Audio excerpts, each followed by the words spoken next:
สังขรณ์พระธาตุเจดีย์และพระเจ้าตากเขียวได้บุญได้กุศลโดยทั่วหน้ากัน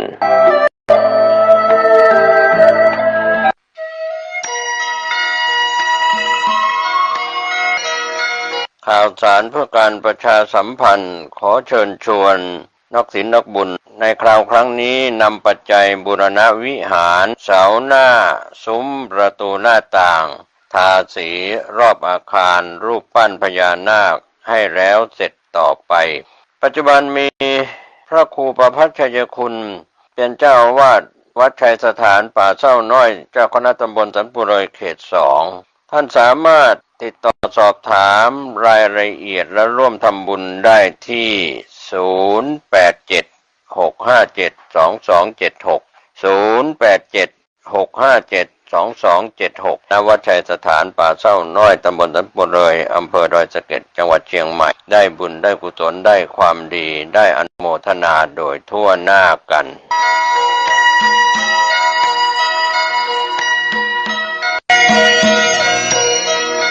ข่าวสารเพื่อการประชาสัมพันธ์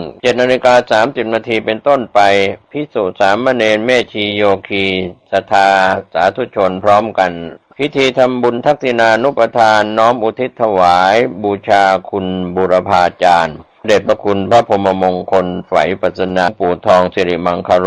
พระเจ้ายอดเชียงรายพระนางอัตตปาเทวีและบรรพบุรุษบุพการีชนผู้ร่วมสร้างวัดร่ำเปิงตะโปธารามบุพการีชนเจ้าวาดวัดร่ำเปิงตะโปธารามพระภาวนาธรรมาภิรัตน์ไฝปัสสนาจุดธูปเทียนบูชาพระรัตนตรัยพระสงฆ์10 รูปสวดพุทธมนต์มาติกาขมาวัตถุทานทอดผ้าไตรบังสุกุลถวายกัปปิยพันธ์พระสงฆ์พิธีให้พรกรวดน้ำรับพรมอบทุนการศึกษาเยาวชนตามลำดับ 9 นาฬิกา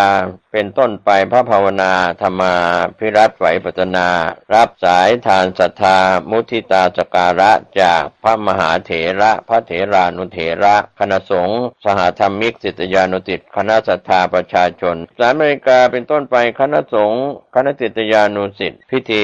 ทอดถวายผ้าป่าสามัคคีกรวดน้ำรับพรเป็นเสร็จพิธีก็เป็นงานทำบุญอายุวัฒนมงคลครบรอบ 65 ปีพระภาวนาธรรมาภิรัตน์ไฝปัสสนาเจ้าวาดวัดร่ำเปิงตะโปธารามเจ้าคณะอำเภอเมืองเชียงใหม่เจ้าสำนักปฏิบัติธรรมประจำจังหวัดเชียงใหม่แห่งที่ 2ตกที่ 23 มกราคม 2569 นี้ร่วมมุทิตาสการะโดยพร้อมเพรียงกัน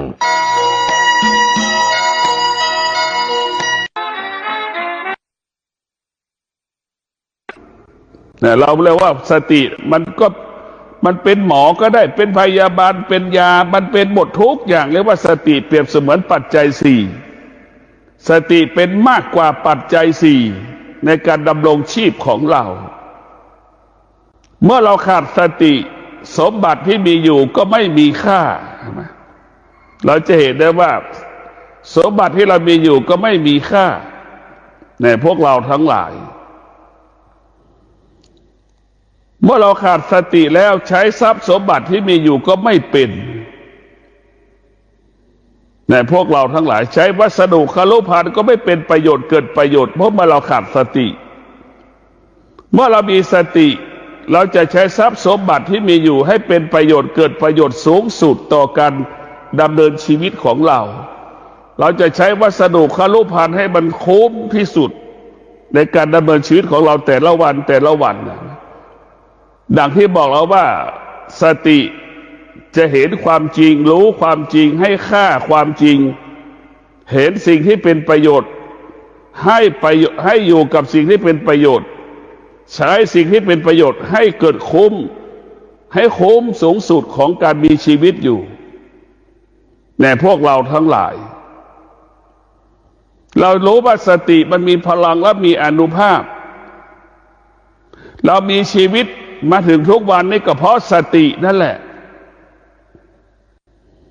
เมื่อเราขาดสติเราก็จะเป็นคนพิการ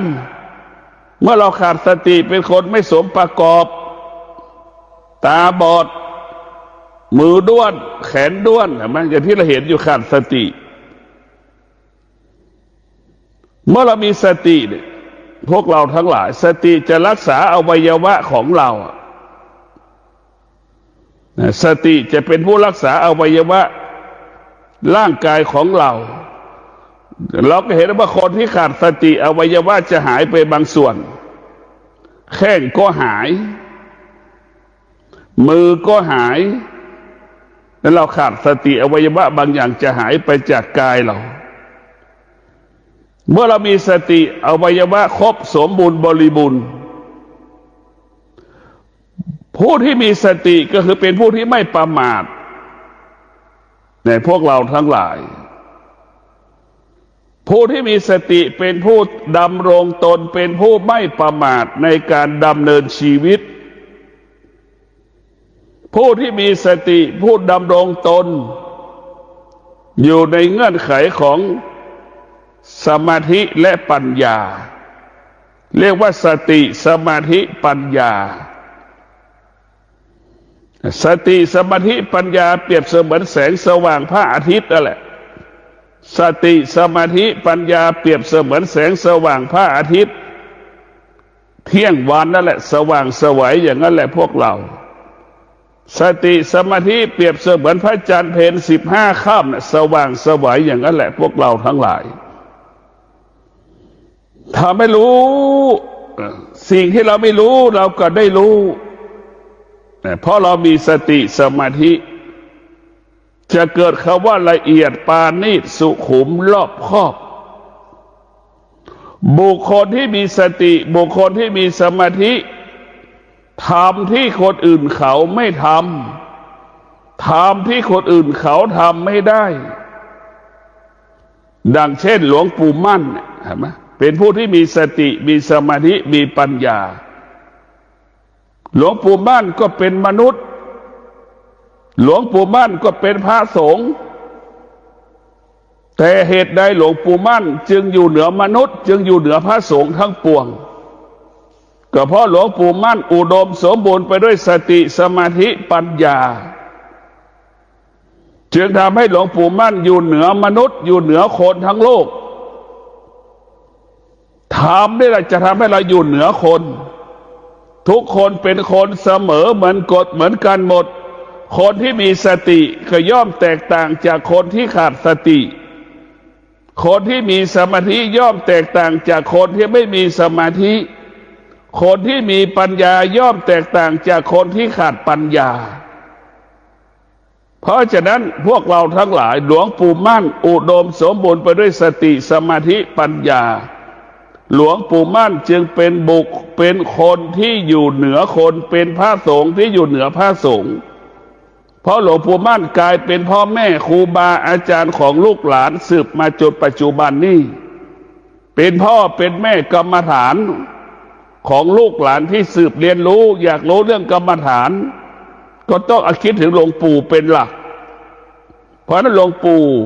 จึงเป็นพ่อแม่ครูบาอาจารย์ต้นธรรมต้นแบบของพระกรรมฐานวัดป่าเพราะสติสมาธิปัญญาเป็นต้นแบบเป็นแบบอย่างที่ลูกๆหลานๆดำรงตนด้วยสติสมาธิปัญญาถึงทุกวันนี้เดินตามรอยหลวงปู่มั่นก็คือบุคคลที่จะเดินดอยตามหลวงปู่มั่นก็คือบุคคลที่มีสติมีสมาธิมีปัญญาเดินตามรอยหลวงปู่มั่นได้มีสิทธิ์เดินตามรอยหลวงปู่มั่นได้ก็คือบุคคลที่มี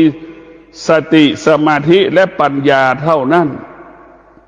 สามารถเดินตามรอยหลวงปู่มั่นแล้วก็ได้พบหลวงปู่มั่นได้เมื่อเรามีสติสมาธิและปัญญาเพราะพระพุทธเจ้าหลวงปู่มั่นได้เห็นพุทธเจ้าได้เข้าถึงพุทธเจ้าก็เพราะสติสมาธิและปัญญาลูกหลานทั้งหลายจะได้เข้าถึงหลวงปู่มั่นได้ก็เพราะสติสมาธิและปัญญา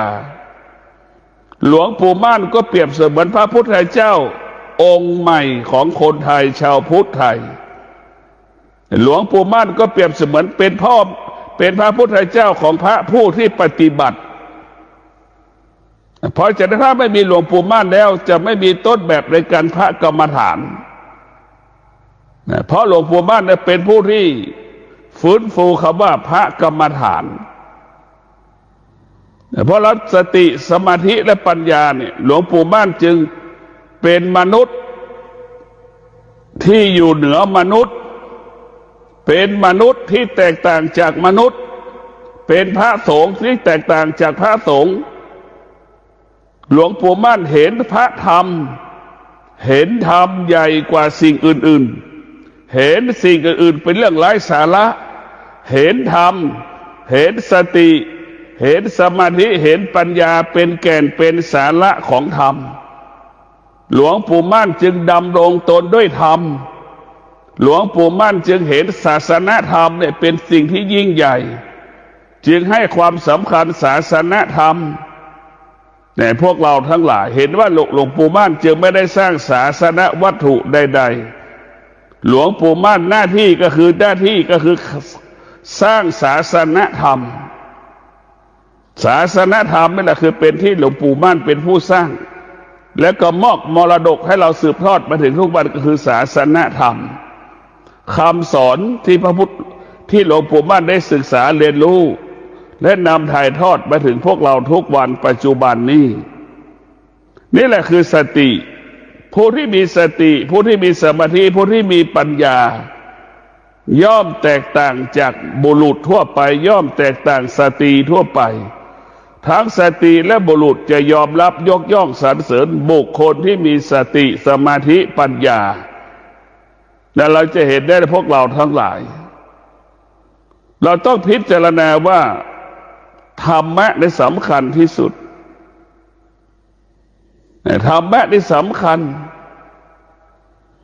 มันสัมผัสได้เห็นได้ด้วยการปฏิบัติเท่านั้นพวกเราทั้งหลายหลวงปู่ม่านจึงรู้ธรรมยิ่งกว่าประโยค9เป็นหมื่นเท่าแน่พวกเราทั้งหลายรู้ธรรมยังไม่พอเข้าถึงธรรมอีกผู้ที่ปฏิบัติธรรมเนี่ยจะเข้าถึงธรรมผู้ที่ไม่ปฏิบัติธรรมไม่มีโอกาสเข้าถึงธรรมเพียงแต่รู้ธรรมแต่ไม่เห็นธรรมเข้าไม่ถึงธรรมรู้ธรรมเฉยๆเหมือนเด็กรู้จะกินขนมนั่นแหละรู้อย่างนั้นแหละเหมือนเด็ก3 ขวบจะกินขนมนั่นรู้อย่างนั้นแหละรู้ธรรมเหมือนเด็กรู้จะกินขนมธรรมะภาคปฏิบัติก่อการกำเนิดธรรมะปริยัติธรรมในพวกเราทั้งหลายปริยัติทั้งหลายต้องเกิดจากธรรมะภาคปฏิบัติถ้าไม่มีการปฏิบัติธรรมะไม่เกิดไม่ได้เราจะรู้แต่ธรรมชาติเราไม่รู้เรื่องธรรมะธรรมะนี่แหละเป็นต้นกำเนิดของคำว่าปริยัติธรรมแต่พอเราไปเรียนปริยัติธรรมเราก็ไปหลงตัวหนังสืออีกเรียกว่ารู้ปริยัติคือรู้เฉยๆรู้คำว่าอดทนแต่เรายังไม่เคยอดทนรู้วิริยะภาคเพียรเราไม่เคยวิริยะภาคเพียรแต่ถ้าเราไปเดินธุดงค์เราจะรู้เลยว่าความอดทนเป็นเช่นไรถ้าเราเดินธุดงค์เราจะรู้เลยว่าวิริยะภาคเพียรมันจะเป็นเช่นไรมันจะมีค่าขนาดไหนว่าความอดทนกับวิริยะภาคเพียรเนี่ยเพราะฉะนั้นผู้เป็นพ่อผู้เป็นแม่ก็สัมผัสได้ทำไร่ทำนาประกอบอาชีพพ่อแม่ก็สัมผัสได้ว่าคำว่าความอดทนเป็นเช่นไรคำว่าวิริยะภาคเพียรมันเป็นเช่นไรในพระธรรมะของพระพุทธเจ้าจะเกิดจากการปฏิบัติจึงทำให้เกิดแล้วว่าตัวปฏิบัติมันจะเกิดขึ้นที่กายกับจิตส่วนปริยัติธรรมนั้นมันรู้ด้วยตาปริยัติธรรมมันรู้ด้วยหูปริยัติธรรมนั้นมันรู้ด้วยปากอย่างที่บอกแล้วว่ารู้ด้วยตาอ่านพระไตรปิฎกมะม่วงมันหวานเนี่ยแต่ลิ้นเราจะไม่เคยได้ชิมเลยว่ามะม่วงมันหวานจริงหรือไม่จริงแต่เราได้ยิน อ่านหนังสือบอกแหละมันบอกว่ามะม่วงมันหวานเนี่ยรู้ด้วยตาเกิดจากการอ่านหนังสือรู้ด้วยหูก็คือเกิดจากการฟังมะม่วงมันหวานอีกลิ้นเราจะไม่ได้ชิมอีกเห็นไหมฟังธรรมอย่างที่เราบอกเมื่อเช้าเนี่ยฟังธรรมเช้าขนาดนี้เนี่ยมะม่วงมันหวานแต่ลิ้นเราจะไม่ได้ชิมเลยนี่แหละคือเรารู้ธรรมด้วยหูคือฟังธรรม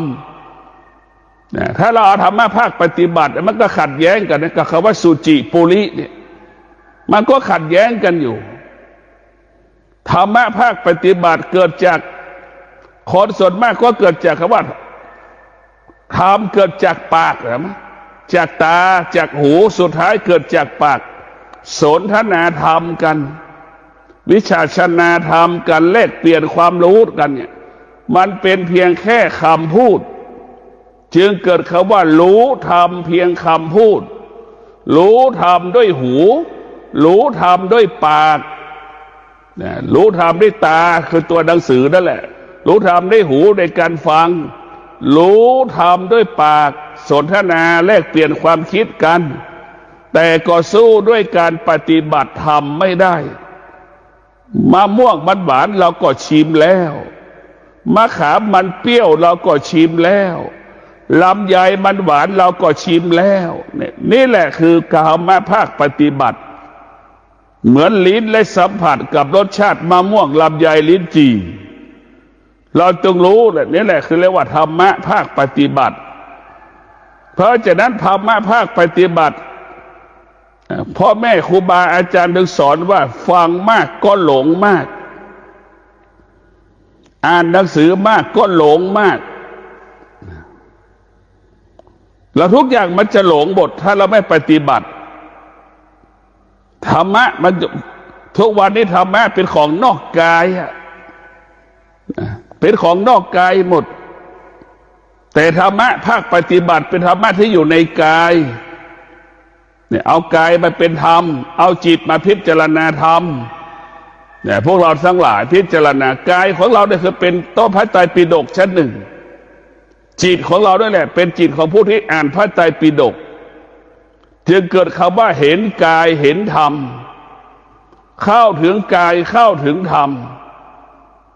เพราะกายของเราเป็นต้นกำเนิดของธรรมดังคำว่าเกิดก็เป็นทุกข์แก่ก็เป็นทุกข์เจ็บก็เป็นทุกข์เมื่อมีการเกิดมันจะมีคำว่าความทุกข์เมื่อมีการเกิดมันจะมีคำว่าความสุขเมื่อมีการเกิดมันจะมีสารพัดความรู้สึกสารพัดความรู้สึกถ้าเราไม่เกิดความทุกข์ไม่เกิดเมื่อเราไม่มาเกิดความทุกข์ไม่มีความสุขไม่มีอะไรสักอย่างโลกใบนี้ไม่มีอะไรเมื่อเราเกิดมาแล้วมันจึงมีสารพัดสิ่งที่มันมีเพราะเรากำหนดขึ้นสมมุติขึ้นสมมุติทั้งสิ้นธรรมะอยู่เหนือสิ่งสมมุติในพวกเราทั้งหลายธรรมะเป็นสิ่งสมมุติธรรมะอยู่เหนือสิ่งสมมุติอยู่เหนือสิ่งสมมุติมันจึงคงความเป็นอมตะตลอดกาลพวกเราต้องพิจารณาในสตินี่สำคัญเราจะมอบความสุขให้กับครอบครัวหรืออยากให้ครอบครัวมีความสุขทุกคนต้องมีสติต้องมีสติลูกบางคนมีสติมากกว่าพ่อกว่าแม่ลูกกลายเป็นพ่อเป็นแม่คอยเตือนพ่อแม่อยู่ตลอดเวลาเนี่ยมีลูกจำนวนหนึ่งมีธรรมะมากกว่าพ่อกับแม่คือมีสติเตือนพ่อเตือนแม่ตลอดเวลาเห็นไหมทั้งที่ลูกพ่อแม่จะต้องเตือนลูกแต่มีลูกบางคนมีธรรมะมากกลับกลายเป็นลูกที่มีธรรมะเตือนพ่อเตือนแม่พ่อแม่ได้ฟังลูกพูดแล้วก็สะเทือนหวั่นไหวเห็นไหมนี่แหละอานุภาพของธรรมความจริงสติจะอยู่กับความเป็นจริงในพวกเราทั้งหลายสติจะอยู่กับความเป็นจริงตลอดเวลาถ้าเราขาดสติอยู่กับความไม่เป็นจริง เราจะหลงทางดั่งสามีขาดสติก็จะไปอยู่กับผู้หญิงอื่นภรรยาขาดสติก็แอบไปอยู่กับผู้ชายอื่นอย่างเงี้ยลูกขาดสติก็ไปแอบอยู่กับเพื่อนเห็นไหมเราก็เห็นอยู่สัมผัสเป็นอย่างนี้เมื่อสามีมีสติสามีก็จะอยู่ความกับภรรยาตนเองอยู่กับความเป็นจริงภรรยามีสติก็อยู่กับสามีตนเองและอยู่กับความเป็นจริงลูกมีสติจะอยู่กับพ่อกับแม่นี่คืออยู่กับความเป็นจริงและคือสติจะอยู่กับความเป็นจริงตลอดเวลาให้เรารู้ความจริงอยู่ตลอดเวลารู้ความจริงสิ่งที่เป็นอธรรมสิ่งที่เป็นอกุศลรู้ความจริงสิ่งที่เป็นอธรรมสิ่งที่เป็นอกุศลเราก็ทิ้งสิ่งเหล่านี้ไปให้หมดรู้แล้วเราก็ละสิ่งที่เป็นอธรรมสิ่งที่เป็นอกุศลทั้งปวงเราต้องมีสติผู้ที่มีสติรู้ความจริงละความจริงผู้ที่มีสติรู้ความจริงละความจริงท้ายสุดผู้ที่มีสติอยู่เหนือความจริงมีแต่หัวอยู่เหนือความจริงมีแต่คำว่าว่างเปล่ามันไม่มีอะไรแต่พวกเราต้องพิจารณาหลักธรรมคำสอนของพระพุทธเจ้าเนี่ยมันเกิดที่กายกับจิตแต่เราอย่างเช่นคนที่บุคคลที่มีสติเนี่ยพวกเราทั้งหลายบรรลุเป้าหมายดังพระที่เดินธุดงค์ในอเมริกาในเวลานี้พระสงฆ์19 รูปเนี่ยที่เดินธุดงค์ในอเมริกาเรียกร้องสันติสุขให้โลกเกิดสันติสุขเนี่ยพวกเราทั้งหลายเห็นไหมธรรมะมันอยู่ในตัวพระสงฆ์เหล่านั้นคือความอดทนวิริยะภาคเพียรสัจจะเดินทั่วอเมริกาเห็นไหมแต่พวกเราทั้งหลายเดินไปหมดนั่นแหละเขาละบรรลุเป้าหมายไปไหนคนที่มีธรรมะไปไหนคนก็ต้อนรับในทุกท้องที่พระสงฆ์ไปที่ไหนคนอเมริกาต้อนรับหมดเลยจะเป็นคริสต์เป็นพุทธเป็นอิสลามเป็นมีอะไรก็ไม่มีศาสนาไม่มีศาสนาต้อนรับหมดใช่ไหมทำไมคนอเมริกาถึงสะเทือนหวั่นไหวต่อพระสงฆ์ที่เดินกลางถนนล่ะทำไมต้อนรับกันล่ะทำไมมอบดอกไม้ให้กันล่ะนั่นแหละพวกเราทั้งหลายคือธรรมะทำให้คนสะเทือนและหวั่นไหวธรรมะไม่จะเป็นต้องพูดธรรมะเป็นเรื่องการปฏิบัติตนประพฤติตนดังพระ19 รูปเดินบนพื้นแผ่นดินอเมริกาทำให้หัวใจคนอเมริกาสะเทือนหวั่นไหวคนอเมริกาจะกลับมาคิดถึงคำสอนพระพุทธเจ้าจะระลึกถึงพุทธศาสนาอีกมากจะมาสนใจพุทธศาสนาอีกเยอะแต่พวกเราจะเห็นได้ว่าคนอเมริกาทั้งแผ่นดินน้ำร้องไห้จิตมันรู้จิตในพวกเราทั้งหลายเห็นพระสงฆ์ร้องไห้มันดีใจร้องไห้ไม่ใช่เสียใจร้องไห้เพราะดีใจบอกไม่ถูกไอ้คนที่ร้องไห้มันบอกไม่ถูกแต่ความสุขของคนที่ร้องไห้อะไรเป็นความสุขที่ประเสริฐมันบอกไม่ถูกบรรยายไม่เป็นธรรมะเนี่ยในพวกเราทั้งหลายพิจารณาดูเราพิจารณาดูธรรมนี่แหละจะทำให้เกิดคำว่ามั่นคงธรรมทำให้เรามั่นคงถ้าเราไม่มีธรรมชีวิตเราจะไม่มั่นคงในพวกเราทั้งหลายธรรมะจะทำให้เรามั่นคงเป็นอมตะเมื่อเราต้องการความมั่นคงเราก็ต้องมีสติสติเป็นต้นกำเนิดคำว่ามั่นคงสติจึงทำให้เราเขาว่าตั้งมั่นตั้งมั่นปฏิบัติธรรมประพฤติธรรมในตัวสติก็คือตัววิริยะภาคเพียรเมื่อมีสติวิริยะภาคเพียรมันก็เกิดเมื่อมีสติความอดทนมันก็เกิดเมื่อมีสติสัจจะมันก็เกิดมันจึงเกิดคำว่าสติสัจจะวิริยะขันติ จะอยู่ทางสายเอกมาปฏิบัติธรรมทางสายเอก15 วันเราก็ครบบริบูรณ์แล้วเราจะตื่นตี3:30ทุกวันครบบริบูรณ์เราปฏิบัติตามเงื่อนไขข้อระเบียบบังคับของทางสายเอกทุกการเวลานั่นแหละคือการปฏิบัติธรรมบรรลุธรรมแต่บรรลุเป้าหมายคือแค่มันจะเปรียบเสมือนไม่ได้บรรลุธรรมนั่นแหละพวกเราเพราะนั้นพวกเราปฏิบัติธรรมที่สำคัญที่สุดพ่อแม่สามีภรรยาลูกนายจ้างลูกจ้างเนี่ยต้องมีสติเมื่อเรามีสติเมื่อไหร่แล้วความสุขมันเกิดขึ้นมาทันทีสติเป็นเครื่องดูดซับสมบัติพ่อแม่คนไหนมีสติพ่อแม่คนนั้นจะมีทรัพย์มีสมบัติให้ลูกได้ใช้พ่อแม่คนไหนขาดสติก็คือขาดความอดทนขาดวิริยะภาคเพียรเห็นไหมก็ขาดแคลนปัจจัย4ขาดแคลนทรัพย์สมบัติเห็นไหมพ่อแม่คนไหนมีความอดทนมันก็มีพ่อแม่คนไหนมีสติ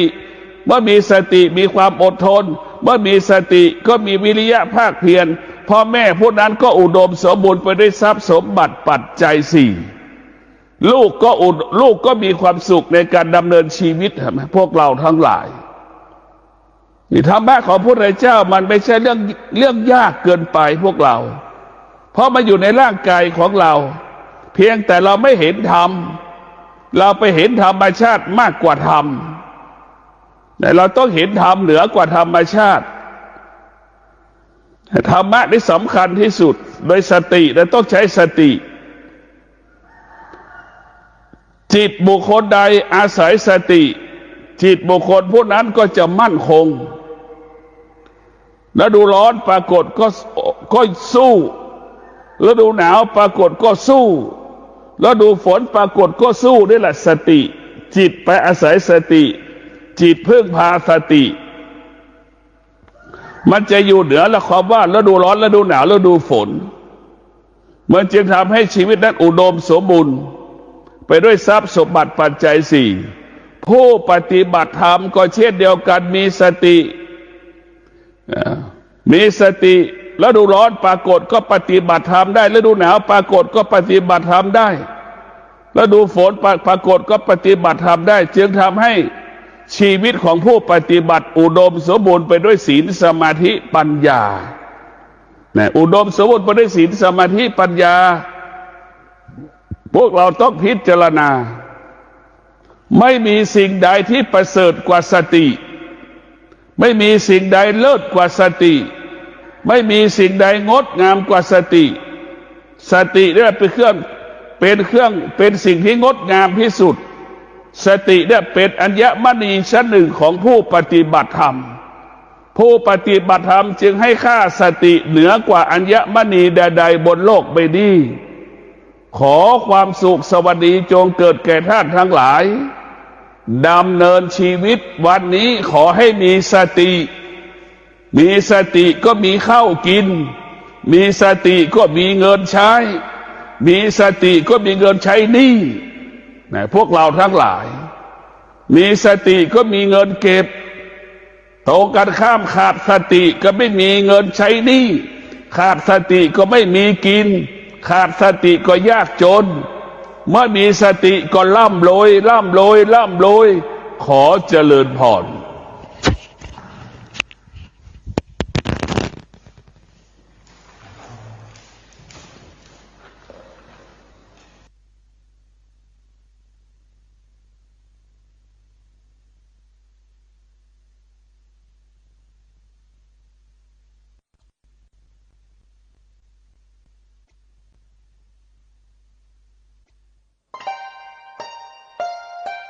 ท่านกำลังรับฟังสถานีวิทยุสาธารณะจังหวัดเชียงใหม่คลื่นพัฒนาคุณภาพชีวิต FM 92.25 เมกะเฮิรตซ์บริหารและจัดการโดยวัดป่าแดงมหาวิหารทรงกระจายเสียงจากเลขที่ 71 หมู่ที่ 14 บ้านใหม่หลังมอตำบลสุเทพอำเภอเมืองจังหวัดเชียงใหม่ รหัสไปรษณีย์50200 หมายเลขโทรศัพท์0818815690